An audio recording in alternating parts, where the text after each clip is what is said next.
Dari sekolah rendah and then stop kejap, sambung balik time form 3.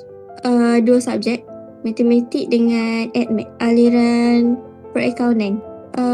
Sebab time sekolah rendah saya masuk, saya nampak result saya meningkat.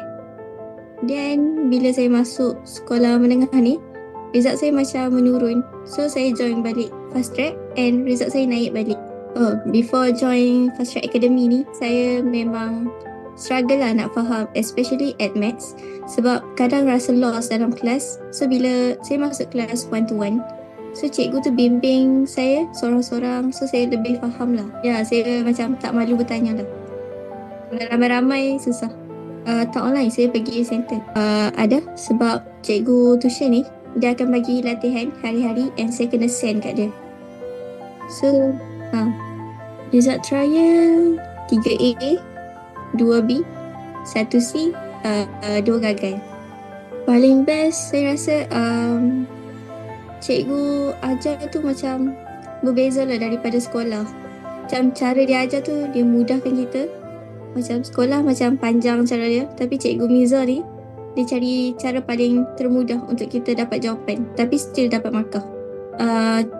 Time trial lah, result saya maths tu macam sebelum ni 10, 11, tapi time tu naik macam 20 lebih, nak dekat 30. So macam meningkat lah.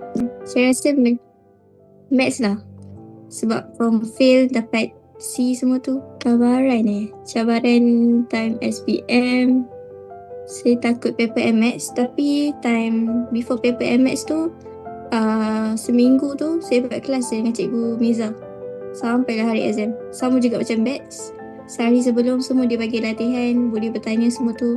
So cikgu macam boleh tanya bila-bila masalah. Fast track saya rasa fast track dia membantulah dalam pelajaran semua ni. Dia bagi saya confident untuk belajar semua tu. Bagi saya tak rasa lost dalam kelas. Maksudnya fast track ni pun ajar lagi laju berbanding sekolah. So bila pergi sekolah ni kita dah tahu benda tu. So tak adalah macam tengah-nganga semua tu kan. Fast track academy bagi saya adalah tempat yang bantu saya faham dengan lebih mudah dan buat saya lebih confident untuk belajar. Dan diorang juga membantu saya bukan dari segi pelajaran je. Diorang bagi support semua tu. Ya, macam tu.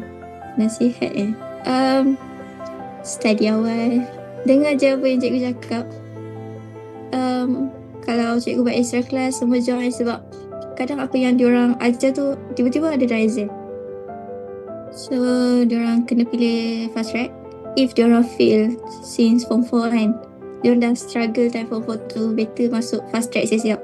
Sebab saya masuk fast track, time saya pilih aliran semua tu saya fail, and then result saya naik mendadak. And then time form 4 saya fail balik and result saya menaik sampai SPM.